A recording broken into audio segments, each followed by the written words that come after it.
bem-vindos ao The Deep Dive. E, nossa, a imersão de hoje é daquelas que vão, balançar as estruturas de muita gente. Com certeza, e eu já adianto que a gente trouxe uma bagagem pesada para isso hoje. Exato. Nós reunimos uma pilha imensa de fontes. Tem artigos da indústria, pesquisas acadêmicas sobre engenharia de sistemas e, olha, até algumas das minhas próprias anotações sobre gestão de projetos entraram no bolo. Um material riquíssimo, né? Muito. E tudo isso com uma missão muito clara para a nossa exploração de hoje.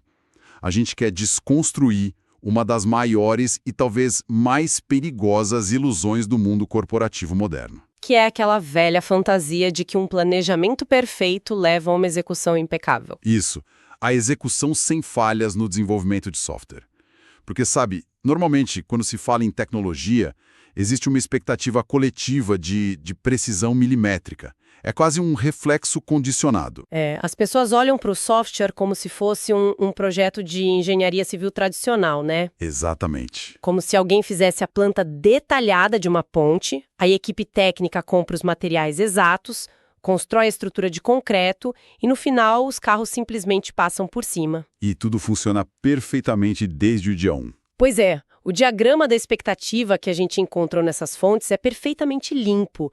É tipo, define-se uma meta de um lado e simplesmente alcança-se essa meta do outro. É uma linha reta, muito bonita e profundamente reconfortante. Só que tem um problema. Um problema gigantesco. Ao cruzar esses artigos e anotações, essa linha reta simplesmente se desintegra em 1 milhão de pedaços. E a linha reta desmorona porque, na prática, a realidade do desenvolvimento de sistemas não é uma ponte de concreto estática. O software é um organismo vivo. Ele respira, ele reage a um ambiente que está em constante mutação. Nossa, sim. É vivo e é caótico. E a gente entende que é um desejo humano muito profundo por previsibilidade, especialmente em qualquer projeto que envolva orçamentos astronômicos, né? Ninguém quer incerteza com milhões na mesa. Ninguém. No entanto, o material que analisamos traz um diagrama brilhante que contrasta de forma até, eu diria, cruel, essa expectativa com a realidade dolorosa. A realidade não tem nada de linha reta. Nada. Enquanto a expectativa é só aquela coisa de, definir a meta e alcançar, a realidade documentada é um ciclo caótico. Começa com definir a meta, aí começa a trabalhar, percebe que não se sabe o suficiente, para tudo para estudar, duvida das próprias capacidades. A famosa síndrome do impostor bate forte aí. Bate fortíssimo. E aí vem a falha catastrófica, a necessidade de tentar mais uma vez, aquele sentimento de estar completamente sem rumo no escuro, para só então, de repente, entender o núcleo do problema. Exato, tentar do jeito certo e finalmente vencer os desafios. É uma montanha-russa emocional e técnica. E operar com essa expectativa de linearidade, ignorando essa montanha-russa, é uma receita garantida para o desastre. Para quem nos escuta, e para materializar bem essa ideia, imaginem a seguinte situação. É como tentar usar um GPS muito antigo, aqueles bem arcaicos que só conhecem rotas em linha reta. Sei, bem como é. Só que o motorista está no comando de um jipe no meio de uma selva densa e completamente inexplorada. Aí o GPS aponta direto para o leste e manda aquela instrução robótica tipo, siga em frente. Mas a selva não perdoa, né? Não perdoa.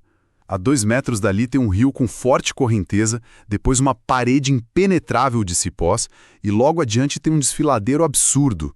E o motorista fica ali, acelerando o jipe contra uma árvore centenária, irritado, frustrado, porque o tal do plano não está funcionando. Essa analogia é perfeita. A selva é a realidade caótica e mutável do software. Sim. E o GPS quebrado é a nossa expectativa ilusória de que o plano original deveria sobreviver ileso ao contato com a realidade. Mas o que agrava essa situação do GPS quebrado, e isso é um ponto fortíssimo das nossas fontes, é observar quem de fato está no volante acelerando contra a árvore. Isso é chocante. Porque se a realidade do desenvolvimento se parece tanto com essa topografia complexa da selva, a gente esperaria que os novatos fossem os mais perdidos, certo? Seria o lógico, né? O júnior bater no cipó. Exato. Mas o que é fascinante aqui, e talvez uma das constatações mais irônicas presentes na pesquisa inteira, é que quem mais cai nessa armadilha são quase sempre os profissionais mais experientes da indústria. Certo, vamos desvendar isso. Porque à primeira vista parece um contrassenso colossal. Mas espera, a definição clássica do profissional sênior não é justamente aquela pessoa altamente qualificada, contratada a peso de ouro pelo mercado para prever os problemas antes que eles sequer aconteçam? É o que se vende por aí. Então, como é remotamente possível que esses veteranos repletos de conhecimento sejam os primeiros a comprar e vender essa fantasia da previsibilidade? É uma dinâmica complexa. Boa parte desses desenvolvedores experientes já possui cicatrizes de batalha suficientes para saber no fundo das suas mentes que o processo não tem absolutamente nada de linear. Eles conhecem a selva. Eles já estiveram lá. Eles sabem que o GPS não funciona. Eles sabem. Eles têm total clareza de que uma API de terceiros vai falhar em produção, que o cliente vai mudar de ideia na última hora e que um bug obscuro vai consumir 3 dias inteiros de trabalho. Nossa, quem nunca passou 3 dias caçando um ponto e vírgula, né? Exatamente. No entanto, o ambiente corporativo, a pressão sufocante dos acionistas e as estruturas de gestão tradicionais exigem o que os textos chamam de um, abre aspas, teatro da previsibilidade. Teatro da previsibilidade, esse termo é muito bom. É brilhante.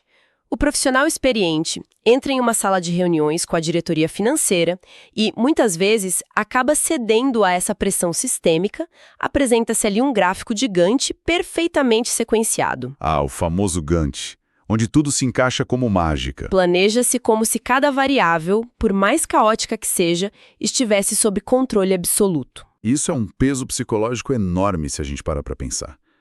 Ter que performar, dia após dia, uma sensação de controle inabalável sobre algo que, por sua própria natureza, é incontrolável e fluido. É exaustivo. O material de pesquisa é muito direto ao apontar isso, sabe?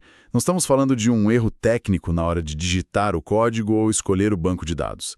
Trata-se de um erro massivo de modelo mental. Exatamente. O modelo mental linear de uma linha de montagem clássica é simplesmente enfiado goela abaixo de um domínio de pura complexidade. É tentar colocar um quadrado no buraco redondo. Perfeito. Quando um sênior cede e apresenta esse cronograma impecável para a liderança, prometendo entregas sem margem para o desconhecido, ele não está descrevendo a realidade da engenharia. Ele está simplesmente tentando acalmar a ansiedade de quem assina os cheques. Deixando todo mundo confortável. Isso. E, ao fazer isso, o custo gigantesco do aprendizado contínuo, a necessidade imperativa de errar para descobrir os limites do sistema, tudo isso é varrido para debaixo do tapete. Ninguém coloca isso na planilha. Fica invisível. Então, quando a inevitável incerteza da selva se manifesta na forma de um atraso cronológico, ela é tratada nos corredores da empresa como um desastre gerencial. Ou pior, como uma gritante falta de competência da equipe. Exato. Quando, na verdade, era apenas a realidade natural do processo cobrando seu preço inevitável. Aqui é onde a coisa fica realmente interessante. Porque, veja bem, se esse modelo mental tradicional baseado na previsibilidade e na tal da linha de montagem está fundamentalmente quebrado, a gente precisa olhar com uma lupa para o que acontece de fato quando um projeto foge daquela planilha imaculada e entra no campo de batalha do código real. É aí que o jogo vira. E a analogia que ecoa das anotações é maravilhosa.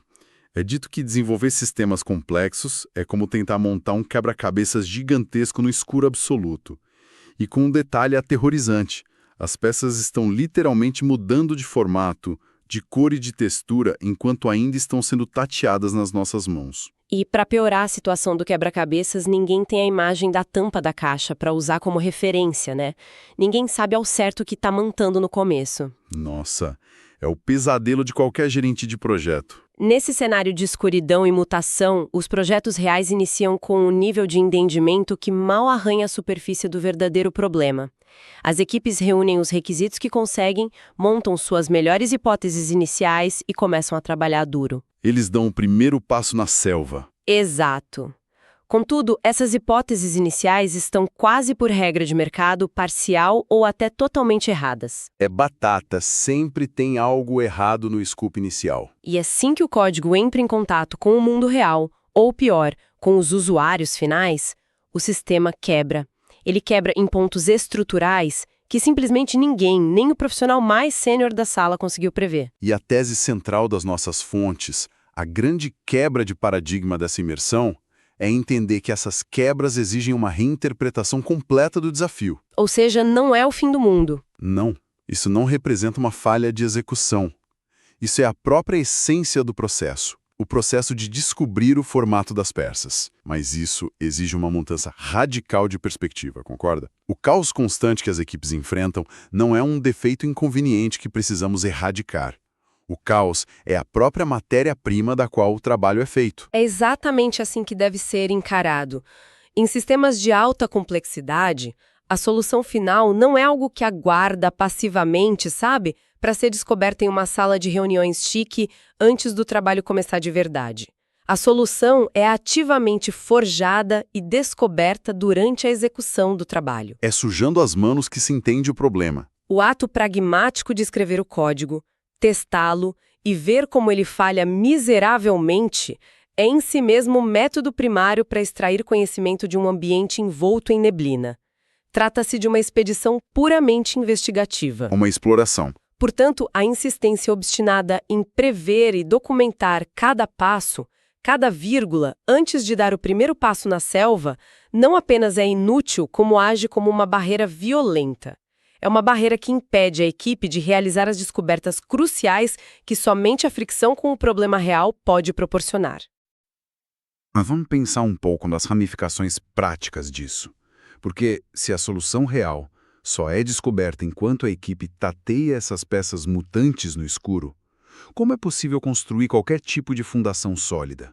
É o grande dilema corporativo. Porque o mundo corporativo exige estruturas. Pega a arquitetura de software, por exemplo. Ela é quase universalmente tratada como o alicerce de concreto de um prédio. Sem a planta, o prédio cai. Como a arquitetura sobrevive a essa visão caótica e mutável? A arquitetura precisa urgentemente deixar de ser esse monolito de concreto armado. E ela precisa passar a atuar como uma bússola direcional, como um esqueleto maleável. Bússola em vez de planta baixa. Exatamente. Sob essa nova ótica, a arquitetura não significa tomar todas as decisões críticas no dia zero. Que é justamente quando o nível de ignorância da equipe sobre o problema está no seu ponto mais alto. Exato. Significa, pelo contrário, tomar o mínimo de decisões possíveis no início, estabelecendo apenas limites de segurança claros e padrões de comunicação entre os sistemas. O objetivo arquitetural não é prever tudo, mas sim criar um sistema que permita, e mais importante ainda, que barateie o custo das mudanças inevitáveis que virão semanas ou meses depois. Quando a neblina baixar. Isso. Quando a equipe finalmente entendeu o que o quebra-cabeça deveria formar desde o início. Ok, mas se a arquitetura não é mais um plano definitivo, mas sim um esqueleto projetado para mudar constantemente, surge um choque imediato de realidade para quem nos escuta. E qual seria? Como uma equipe técnica pode dizer ao departamento financeiro ou ao cliente final quanto tempo algo vai levar? Estimar prazos de entrega quando nem a base técnica é rígida soa muito como tentar adivinhar o futuro lendo folhas de chá. As fontes são implacáveis sobre esse ponto específico das estimativas. Exigir e fornecer estimativas precisas, sem incorporar uma margem gigantesca, quase constrangedora, para o aprendizado e a investigação, é um exercício puro de ficção corporativa. Ficção corporativa, adorei. O desconhecido não é uma exceção infeliz no desenvolvimento, sabe? Ele é a regra fundamental do jogo. Pedir um cronograma exato para resolver um problema inédito, usando integrações tecnológicas que ainda não foram testadas em conjunto, é matematicamente impossível. É impossível. O tempo necessário para esbarrar em beco sem saída, para refatorar o código que não funcionou e para investigar o comportamento totalmente inesperado do usuário, não pode ser tratado como há uma gordura no cronograma que precisa ser cortada. Esse tempo é a própria substância do trabalho. E isso engatilha um efeito dominó impressionante sobre como avaliamos as pessoas no mercado. Se as estimativas são, na melhor das hipóteses, palpites educados sobre uma expedição investigativa complexa, então a nossa definição clássica de produtividade está completamente corrompida. Totalmente. Porque, historicamente, medir produtividade em tecnologia tem sido sinônimo de contar a quantidade de linhas de código digitadas, a quantidade de horas na frente do monitor ou uma velocidade de entrega alucinante e ininterrupta de funcionalidades. Se conectarmos isso com o cenário maior que estamos discutindo, fica evidente que velocidade de digitação em um caminho errado é a pior forma de desperdício possível para uma empresa. Você chega mais rápido no desfiladeiro. Exato. Redefinir produtividade significa abandonar de vez a ilusão da métrica industrial. A produtividade real, profunda e impactante é puramente a capacidade de uma equipe sair do caos mais rápido do que os concorrentes. Sair do caos. É a agilidade mental e técnica para navegar por uma nuvem de incertezas, testar premissas falsas, descartá-las sem nenhum apego emocional e chegar a um entendimento estrutural sólido no menor intervalo de tempo possível. Isso é ser produtivo. Então, o que tudo isso significa para a carreira de quem está lá no dia a dia? O desenvolvedor que bate ponto. Se produtividade é sair do caos, isso desmantela completamente a mística em torno da senioridade. Desmantela totalmente. Porque o profissional sênior deixa de ser aquele mago intocável que senta no canto escuro da sala e acerta a arquitetura super complexa de primeira, quase por um dom divino. O verdadeiro sênior abraça a falhabilidade. A diferença real entre um desenvolvedor júnior e um sênior não é a ausência de erros na carreira deste último. Não tem como não errar. Não tem.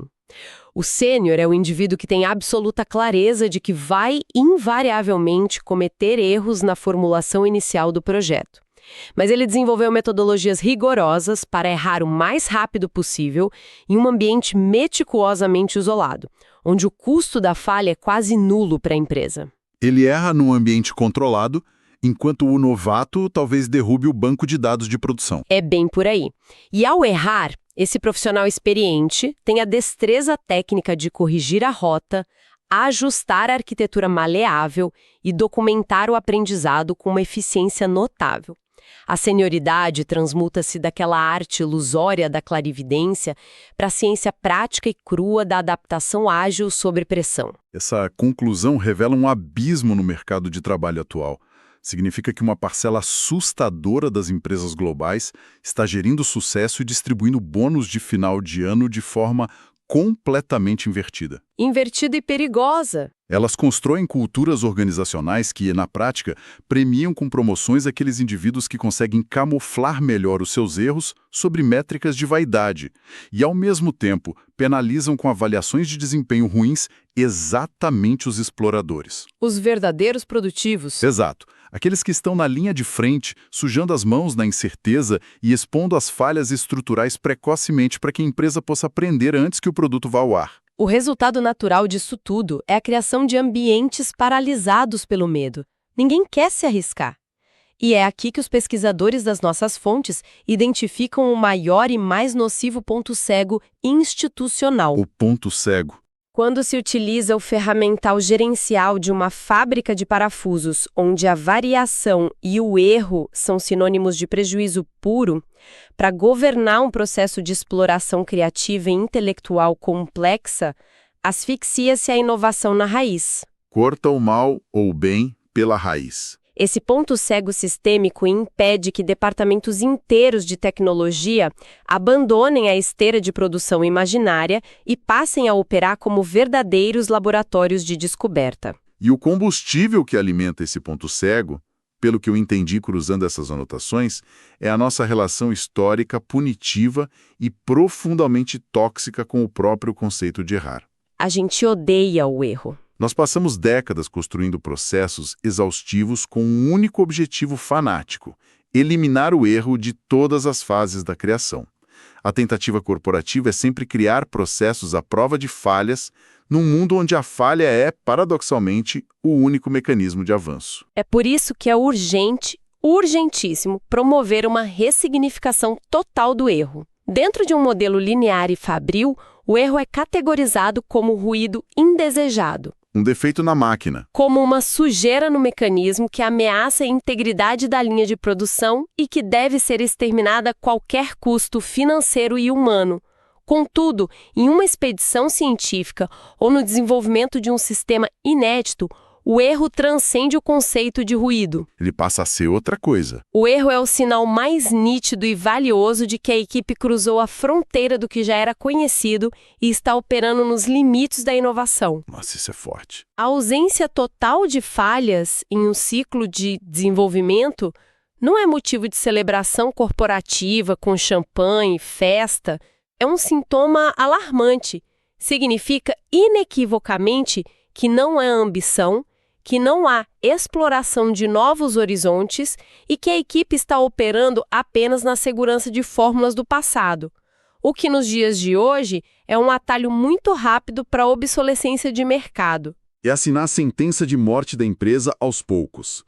Sabe, essa virada de chave sobre a natureza do erro é de explodir a cabeça. Muda tudo. Pensem no erro não como uma nota vermelha no boletim escolar, mas como um sensor de ré de um veículo moderno emitindo um bip agudo.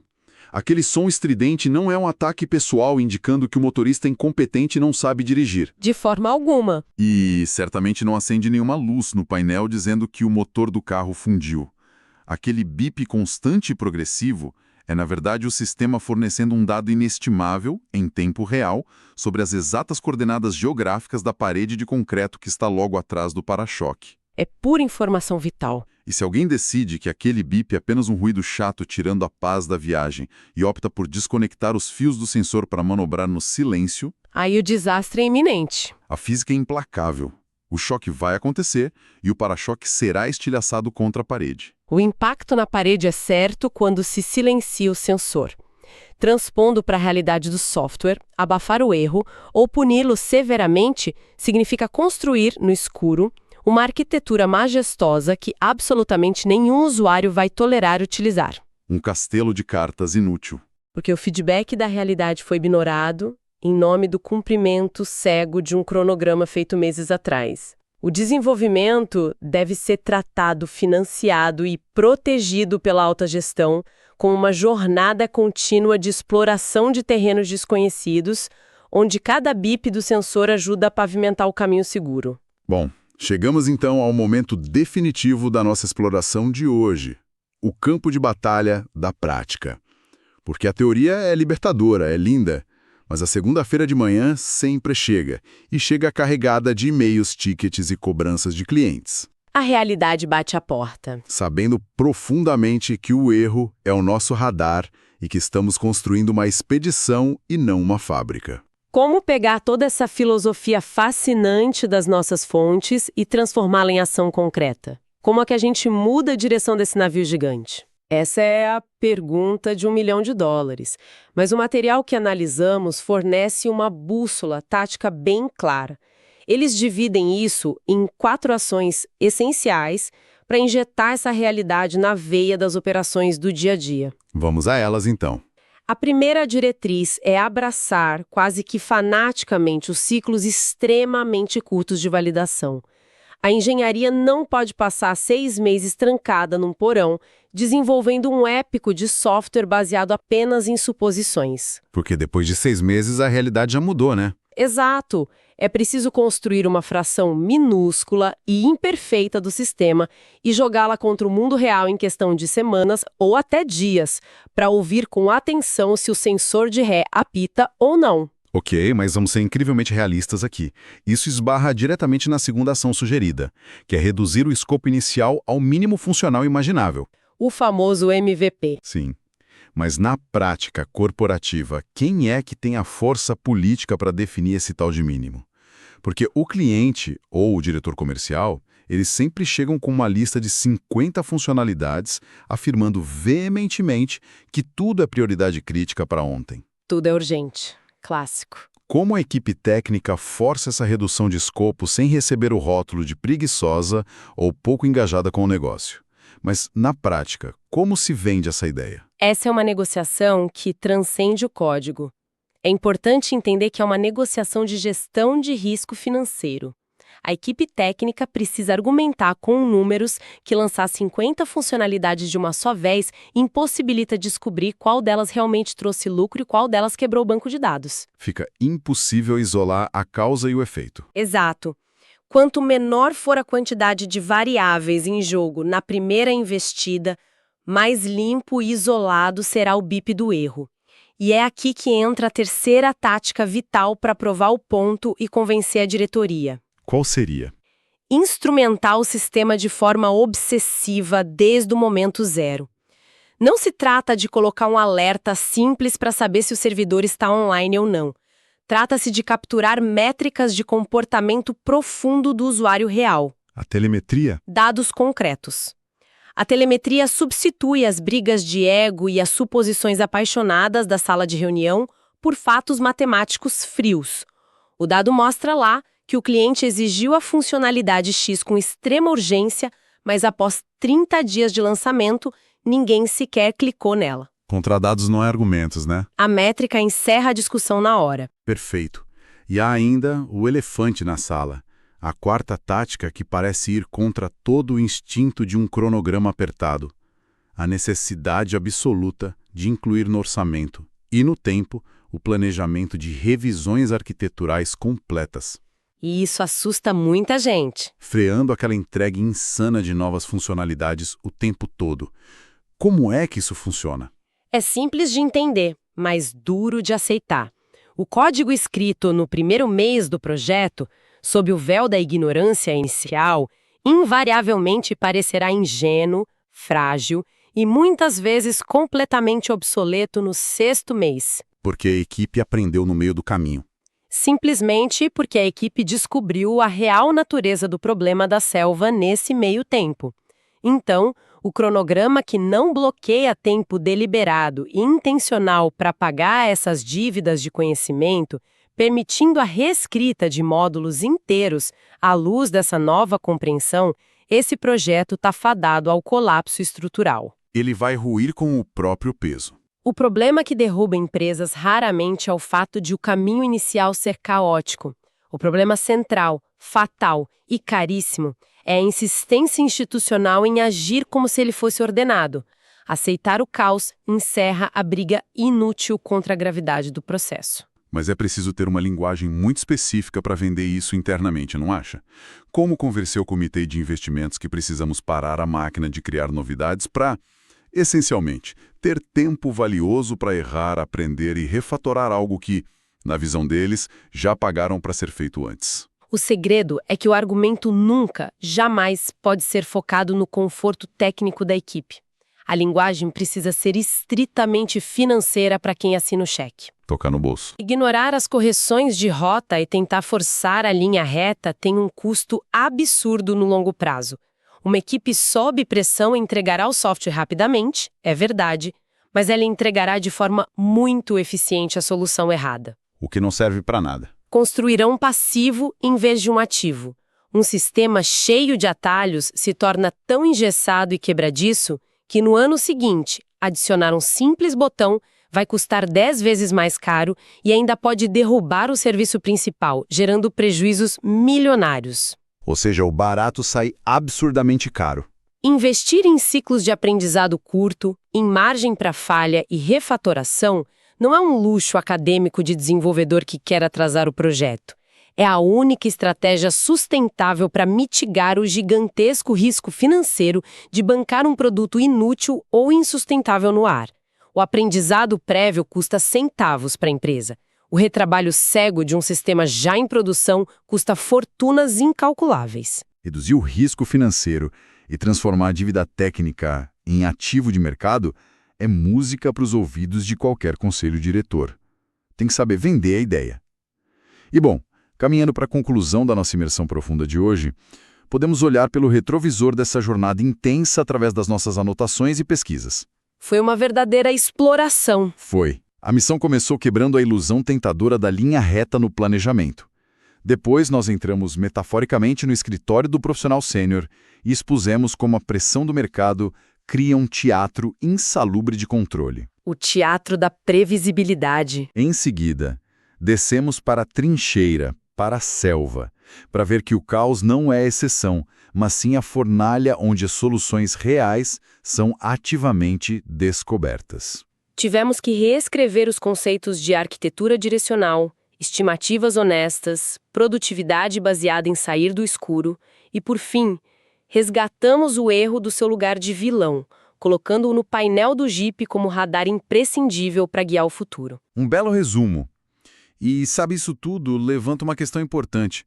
Um último fio solto para deixar ecoando na mente de quem está acompanhando a gente. O que seria? Se pararmos para pensar que o desenvolvimento da tecnologia e a construção do tecido digital do nosso mundo são, em sua essência mais profunda, um doloroso processo humano de descoberta, onde a dúvida esmagadora, a falha documentada e o sentimento temporário de total desorientação são ferramentas críticas para se chegar ao domínio de um problema. Onde você quer chegar? O que o futuro nos reserva? Será que a ascensão implacável das inteligências artificiais, que operam como motores perfeitos de execução pura, livre de dúvidas e hesitações, servirá apenas para escancarar uma nova realidade? A de que o papel mais brilhante, valioso e insubstituível do ser humano neste campo da tecnologia nunca foi ter a capacidade mecânica de digitar códigos rapidamente, mas sim possuir a coragem intelectual de ser o navegador experiente dentro desse oceano de incertezas. Que reflexão espetacular para encerrarmos. Se a máquina se torna executora perfeita da linha reta, o diferencial humano será sempre o talento para explorar a selva com a mente aberta, ciente de que o mapa perfeito não existe até que ele seja desbravado a facão passo a passo. O humano navega, a máquina executa. Perfeito. A imprevisibilidade não é o inimigo. É o palco onde a verdadeira genialidade aparece. E para quem acompanhou a nossa imersão profunda de hoje, o convite que fica é o de mudar o olhar. Que o próximo erro crítico ou plano frustrado que aparecer na equipe seja encarado de frente, não como motivo de pânico generalizado, mas como o farol apontando a direção da realidade que ele verdadeiramente é. Um grande abraço e até a nossa próxima exploração.